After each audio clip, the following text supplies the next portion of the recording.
the United States and the Soviet Union on a sheet of ice in Lake Placid, New York. Muller trying to turn. There's the left foot. What a cracking shot. Johnny Muller. If you see a 9-9, Olga Korbut's won a gold medal. There it is. 5 seconds left in the game. Do you believe in miracles? Yes! Unbelievable. You're listening to a podcast from Key Moments in Cold War Sports History, an online archive series showcasing the work of expert historians. I'm Vince Hunt and I'll be hosting the series, asking each guest to choose an important document or artefact they think is of great significance in the Cold War sports arena. A telephone call from President Kennedy in March 1963, demanding to know why the US hockey team has done so badly at the World Championships, is the topic of our next conversation. Kennedy was calling David Hackett, an advisor to his brother Robert, looking for reasons for the 17-2 pasting the hockey team had just suffered at the hands of Sweden. John Soares is a historian of both sport and history at the University of Notre Dame in South Bend, Indiana. John, what's the background to all of this? 17-2 is a hell of a defeat. 17-2 is an epic defeat. It's the sort of thing you almost never see, except when somebody like a superpower like Canada or the Soviet Union is pasting a team that's just up from the B pool. If you have a team like the United States where you expect to at least be competitive, 17-2 is beyond the sort of thing that you ever see in hockey. Well, it's a schoolboy score, isn't it? Yeah, it's a schoolboy score with a real good team playing a real bad team. You just don't see it in the World Championships with serious competitive teams. Can you explain why did the team do so badly? The United States used to struggle in the World Championships anytime it was a non-Olympic year. For a long time, the World Championships and Olympic years were the Olympics. In an Olympic year, you could get the best American amateurs. The college kids would take time off from college. The recent graduates could find a way to justify taking the time away from their jobs. For a World Championship in a non-Olympic year, there just wasn't enough prestige. The college kids couldn't afford the time off. The graduates couldn't afford the time away from their jobs. And it was always a problem. What was also going on by 1963 is a number of the countries in the world, particularly Europe, who had been hockey powers for a while but had been solid competitive powers, were becoming much, much better. The Soviet Union was one, Sweden was another, Czechoslovakia was getting stronger. So for a long time, throughout the 50s into the early 60s, for the Americans, you may get waxed by Canada, but other than that, you expected to at least be competitive. And if you lost a game 6-2, that would be a poor showing. Things like 17-2 to Sweden were completely unheard of. Sweden were by no means slouches, were they, at that time? At the 1962 World Championships, which had been held in the United States, and which the Soviets and the Czechoslovakians and the other communist countries boycotted, Sweden won the World Championship. So Sweden, admittedly in a depleted field, but Sweden was the defending world champion, and they were playing on home ice in Stockholm. So this may have been something of a perfect storm of events to generate a Swedish thrashing of the Americans. But still, you don't expect the Americans, if you follow hockey, to take that kind of beating from a team like that. It must have been a blow, not just to sporting prestige, but like to any kind of prestige that you could mention, particularly for a man like John F. Kennedy. Well, Kennedy took sports seriously. Shortly before his inauguration, he wrote an article for Sports Illustrated arguing that Americans had a duty and an obligation in the context of the Cold War to be fit and physically active. We needed to be better than the communists in all imaginable ways, intellectually, physically, mentally. And so he was a big proponent of fitness and strength in sports. And this is what motivated him to call Hackett and say, find out what's going on. Because what happened in the United States and in most of the capitalist democracies, you didn't have much, if any, government involvement with the sports program. In the Soviet system, there would have been a much clearer line of authority between the sports officials and the political leaders. But one of Kennedy's questions to Hackett is, who's sponsoring this team? Who organized this team? It just was something where he didn't know, and he wanted to find out, and it took a little bit of investigation by Hackett to figure that out. Dave, I noticed in the paper this morning where the Swedish team beat the American hockey team 17-2. Yeah, I saw that. that. Christ, who are we sending over there? Girls? I don't know, they haven't won a game. I know it. I mean, who got them up? I don't know. I can check into it. God, we got some pretty good hockey players, haven't we? Yeah, well, I think that, yeah. Oh, I suppose they're all playing in their college teams, are they, or something? I'd like to find out whether it was done, under what, who sort of sponsors it, and what kind of players they've got, because I think it's a disgrace to have a team that's 17-2. That's about as bad as I've ever heard, isn't it? And they've been beaten by everybody. By scores almost equal to that. Yeah, so obviously we shouldn't send a team unless we can send a good one. Will you find out about it? Let me know. I'll find out about it, let you know. I'll find out about it, let you know. David Hackett was an advisor to Robert Kennedy. Robert Kennedy, the president's younger brother, was the Attorney General of the United States. And I believe Hackett was part of the Harvard crowd that had gone to work in the Kennedy White House. And why is Kennedy calling him? What could he do about it? I can understand how Kennedy is there reading the papers and going 17-2. This is ridiculous. We've got to do something about it. I need to call somebody. And people are saying, you're the president, you must do something. And he thinks, who do I call? This, I think, illustrates the problems the Americans had in building a sports program. There was no logical, obvious, you have a sports question, you call this official in this government agency, and he'll get you the answer. It was pretty much an ad hoc effort to try to develop an ad hoc response to a question, why are we getting killed by Sweden so badly?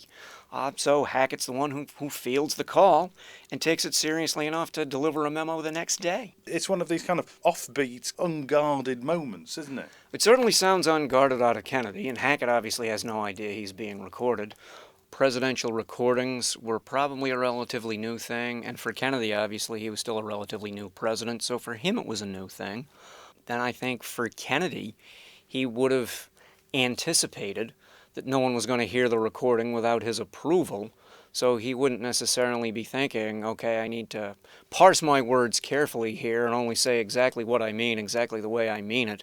Or historians will someday look back and wonder, why did JFK insult women everywhere by comparing them to the 1963 U.S. hockey team in Stockholm? It jars a little, doesn't it? Well, it jars today. I think in that era, women did not have the same expectations, however much they might want them, and a lot of men tended to have a view of women that we would consider antiquated or condescending or just plain insulting, and referring to women as girls and referring to athletes who were not performing well, male athletes who weren't performing well, as girls. I think that was the sort of thing that would have been done ritually or routinely, and I think Kennedy would have tossed off a comment like that without a second thought, even if he knew this was going to be recorded and made public. I'm not sure it would have occurred to a man and an athlete of Kennedy's generation that particular phrase, that anybody would ever object to that. You've turned up Hackett's response to JFK in a memo. What does he say? He explains that it's really difficult for the Americans to be competitive in non-Olympic years. He actually writes, quote, "It is difficult to attract the talent available in an off-Olympic year. Most of the good players who are out of college cannot afford to go. Most of the good players in college cannot afford to take the time." He also says that they had some organizational problems in 1963, and they weren't as good as typical American World Championship teams, but you still have that overriding problem. You can't get the best players in a non-Olympic year. And then he reassures Kennedy, looking toward 1964. The Olympic team is going to be coached by the Dartmouth coach, Eddie Jeremiah. Eddie Jeremiah is a legend of college coaching in the United States, and he assures President Kennedy it will be a, quote, a good team and will be representative of this country. 64, we're going to be better. President Kennedy and Hackett are both Harvard men, so he gives him an update on Harvard and Boston College, which at that time was the big rivalry in Eastern hockey.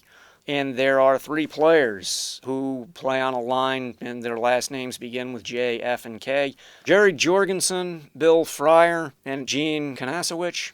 The final line in the memo says that the Harvard coach wanted me to tell you that this line became known in Boston as the JFK line. Jorgensen, Fryer, Kanasowicz, the JFK line. Kennedy calls Hackett on March 13th. The date of the memo responding to that is March 14th. So this was taken seriously enough for Hackett to get right on it. And it's clear to me with the quotes from Cooney Weiland, who's the longtime hockey coaching legend at Harvard, that what Hackett did was pick up the phone, call Cooney Weiland, asked him a couple of questions, and then did the memo. So what happened to the US hockey team after this? Was there a shake-up? Were heads broken, as it were? The U.S. approach to hockey remains pretty much unchanged for about the next 5 or 6 years. They're able to assemble a pretty good team of collegiate players, coached by a reputable, usually college coach.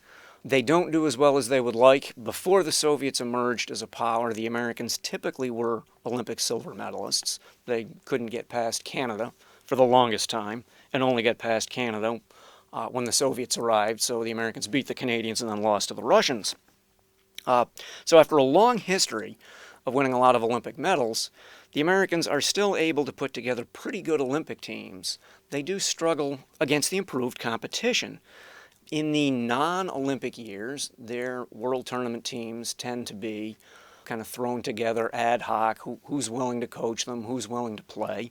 By 1969, they're getting beaten by the Soviets by scores comparable to this 17-2 performance. I think it was 17-1 in their first game against the Soviets. And the player who served as player coach of the 69 team, who'd been a hero of the 1960 Olympic team, a former University of Minnesota All-American named John Mayasich, is quoted in the New York Times saying that it's a ridiculous way to approach world championships. In the late 60s, early 70s, the Americans will attempt to maintain some continuity in their world championship teams. They will have a group of players play together on a team in an amateur league that's based in and around Minnesota and the Twin Cities with a coach named Murray Williamson. And they try to develop some continuity, get some guys playing together multiple years in world championships and get ready for the Olympics. And they will go to Sapporo, Japan, in 1972 and win a surprising silver medal. That's one of the forgotten glories of American hockey. There are a lot of people who don't know about the silver medal at Sapporo in 1972.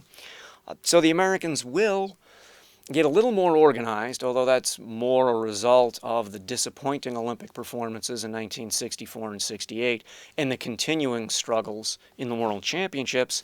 But even after they attempt to get a little more organized, they still can't compete in any way with what the Soviets are attempting. And for the rest of the Cold War, American teams are going to struggle in World Championships, although they will have periodic moments where their Olympic performances will be good. The 72 team wins a silver medal. The 1980 team, most Americans know, won the gold medal. The 1976 team tied for third place but missed out on a bronze medal on the tiebreakers. So they get a little better in the 70s and into 1980, but then they do fall off in the 80s. And the other thing I should point out is they get so bad in the early 70s after the World Championship in 1969 that I mentioned with Johnny Mayasich being the unhappy player coach of that team, the Americans actually dropped to the B pool for a number of years in the early 70s. They have to qualify early in the 72 Olympics to even make the medal round competition. They play a close game against Switzerland, could have gone either way. That's how close they got to being eliminated before the tournament even began for medal contention in Sapporo. So the Americans get a little better, but it's not a straight line, it's not a linear progression, it's not a real clearly thought out, coherently organized approach. And I think if you were to talk to the people who were doing this in the late 60s and early 70s, they probably would have had no knowledge that President Kennedy had called Hackett in '63 and said, find out what's going on with this team. You've been listening to a podcast from the series Key Moments in Cold War Sports History, a project bringing together experts from around the world and hosted here on the Wilson Centre's online digital archive at digitalarchive.org. These podcasts are part of the project The Global History of Sport in the Cold War, which is sponsored by the National Endowment of the Humanities, directed by Professor Bob Edelman of UC San Diego, Professor Chris Young from the University of Cambridge, and Dr. Christian Ostermann of the Woodrow Wilson Centre, and run in collaboration with the German Historical Institute Moscow, the Jordan Centre for Advanced Russian Studies at New York University, and Pembroke College, University of Cambridge. The presenter is Vince Hunt, and the series is produced by Vince Hunt and Laura Dale.